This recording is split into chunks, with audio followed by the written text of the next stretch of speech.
দিদির বিয়েতে কি শাড়ি পরবো সেটা নিয়ে কিন্তু আমি ভীষণই কনফিউজড। গতদিন গিয়েছিলাম মায়ের শাড়ি কিনতে, তো দিদির বিয়ে উপলক্ষে আমি কিন্তু কোনো শাড়ি কিনিনি। তো তোমাদেরকে দেখাবো দুটো শাড়ির মধ্যে তোমরা আমাকে চয়েস করে দেবে যে কোন শাড়িটা পরবো। তো আমি কিন্তু ঠিক করেই রেখেছিলাম যে নিজের বিয়ের শাড়িটা একদম ক্লোজ রিলেটিভের বা ক্লোজ বন্ধু বান্ধবের বিয়েতেই পরবো, কারণ নিজের বিয়ের বেনারসিটা হয় অনেক বেশি স্পেশাল। আর এটাকে আমি এরকম ভাবে সুন্দর করে সযত্নে একটা মানে কি বলবো কাপড় দিয়ে মুড়িয়ে রেখেছি। তো সবাই তো তোমরা যারা আমার পুরনো ভিউয়ার্স আমার বিয়ের সময় দেখেছিলে, আমার বিয়ের শপিং এ দেখেছিলে, তো এখন আমি তোমাদেরকে দেখাচ্ছি আমার বিয়ের বেনারসি। একদম লাল টুকটুকে আমার বেনারসি। এই হচ্ছে গিয়ে ব্লাউজ, যেটা হচ্ছে তখন ছিল 30 সাইজ, এইটুকানি।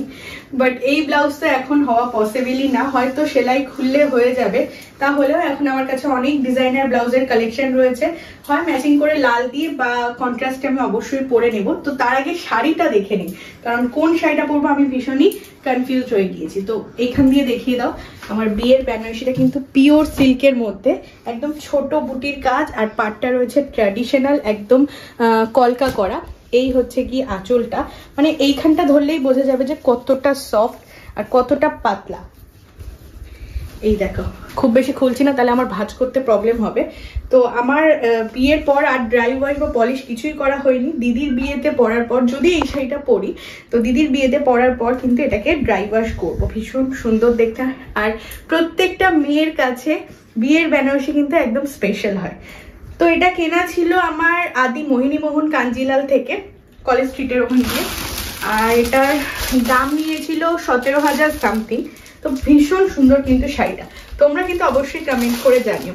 আর সেকেন্ড অপশনে রেখেছি, এটাও আমার বিবাহ বার্ষিকীর শাড়ি, তবে এটার সাথে এটা কখনোই টেক্কা দিতে পারে না।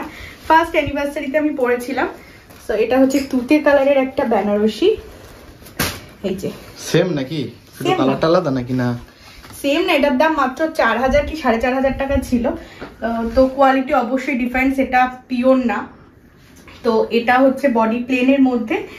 এই শাড়িটা ভীষণ হেভি, মানে মোটা, মানে যত গুড় দেবে তত মিষ্টি হবে যেটা বলে না, তো ওই শাড়িটা যতটা দাম ঠিক ততটাই পাতলা, ততটাই সফট এবং ততটাই বডি হাগিং। বাট এটা ওরকম নয়, পাটটার গুলো ভীষণ ভারী। তো তোমরা কমেন্ট করে বলো যে কোন শাড়িটা ভালো লাগছে আর কোন শাড়িটা দিদির বিয়েতে পরবো, ঝটপট করে কমেন্ট করো। পিরিয়ড নিয়ে যারা নানান সমস্যায় ভোগো তাদের জন্য আজকে আমি একটা প্রোডাক্ট নিয়ে চলে এসেছি, যেটা কিনা এভারটিনের পিরিয়ড কেয়ার স্যানিটারি প্যাডস, যেটার মধ্যে রয়েছে নিম এবং সানফ্লাওয়ারের গুণাগুণ। আশা করি আজকের ভিডিওটা দেখলে তোমাদের অনেকেরই কিন্তু হেল্প হবে। আমি এতদিন পর্যন্ত কিন্তু এভারটিনের প্যাড ইউজ করে এসেছি, আর এটা ভীষণ ভালো, কারণ এর মধ্যে রয়েছে 2x ফাস্টার absorption for long lasting protection. তার মানে কিন্তু দাগ লেগে যাওয়া লিকেজের কোনো ভয় নেই। আমার পরিচিত অনেকেই কিন্তু এখন অন্যান্য প্যাডের থেকে এভারটিনের প্যাডে সুইচ করে গিয়েছে। আর এভারটিনের প্রোডাক্ট যে কত ভালো তোমরা তো নিশ্চয়ই জানো। এর আগেও কিন্তু আমি এভারটিনের প্রোডাক্ট নিয়ে তোমাদের সাথে অনেক ভিডিও শেয়ার করেছি। তো চলো আজকে এই প্যাডটার ব্যাপারে একটু কথা বলে নিই। যাদের কিনা হেভি ফ্লো হয় এবং যারা সারাদিন বাইরে কাজকর্ম করে, তারা কিন্তু প্যাড নিয়ে দুশ্চিন্তায় থাকে যে কখন দাগ লেগে যাবে, কখন বারবার চেঞ্জ করতে হবে।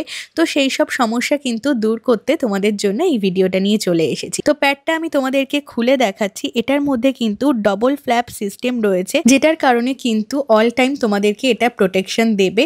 সত্যি কথা বলতে আমার কিন্তু এই প্যাডটা অনেক পছন্দের, তাই তোমরা যারা একটা ভালো প্যাডের সন্ধান করছো তাদেরকে বলতে পারি তোমরা চোখ বন্ধ করে একবার এভারটিনের পিরিয়ড কেয়ার স্যানিটারি প্যাডসটা ইউজ করে দেখতে পারো। তো তোমাদেরকে আমি লাইভ একটা প্রুফও দেখিয়ে দিচ্ছি ভিডিওর মধ্যে। দেখো আমি এখানে লাল গোলা জল একটু দিলাম, আর কত ইজিলি কিন্তু মানে অ্যাবজর্ব করে নিল। এবারে আমি একটা টিস্যু দিয়ে তোমাদেরকে দেখাচ্ছি, কোনো রকম কিন্তু কোনো দাগ এখানে লাগেনি। তার মানে বুঝতেই পারছো কত ভালো প্রোটেকশন দিচ্ছে। তো আর দেরি কিসে, তোমাদের জন্য কিন্তু ডেসক্রিপশন বক্সে এবং ফার্স্ট কমেন্টে থাকছে প্রোডাক্টের লিঙ্ক। দেরি না করে কিন্তু তোমরা অবশ্যই কিনে নিতে পারো। আর কেমন লাগলো প্রোডাক্টটা অবশ্যই জানিও, আর কারা কারা আগে থেকে ইউজ করছো সেটা জানাতেও ভুলো না। বাই বাই, দেখা হচ্ছে নতুন ভিডিওতে।